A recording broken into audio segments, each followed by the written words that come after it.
ঠাকুরের নারীনীতি থেকে পাঠ। সুপ্রজননে নিষ্ঠা। ক্ষীণমতির দ্য ফিবল মাইন্ডেড কোনো কিছুতে লাগোয়া থাকা অত্যন্ত কষ্টকর বলিয়া মনে হয়।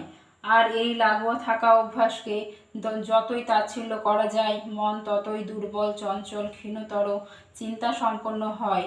তাই তাহার মানসিক অস্থিরতা জীবনকে প্রায় অবহনীয় করিয়া তোলে।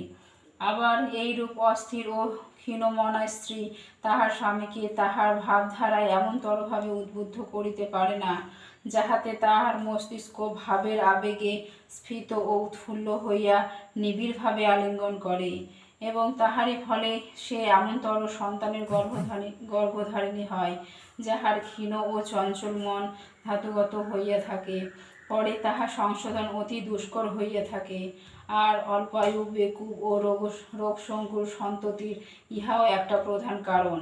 তুমি যদি অমন্তর হইয়া থাকো, লাগোয়া থাকা বা নিষ্ঠাকে যত্নে চরিত্রগত করিতে চেষ্টা করো, যদি পারো ওই দুর্দৈবের হাত হইতে এড়াইবে, ভাবিও না। বাণী সংখ্যা ৯৮, পৃষ্ঠা সংখ্যা ৯০। জয় গুরু, জয় গুরু।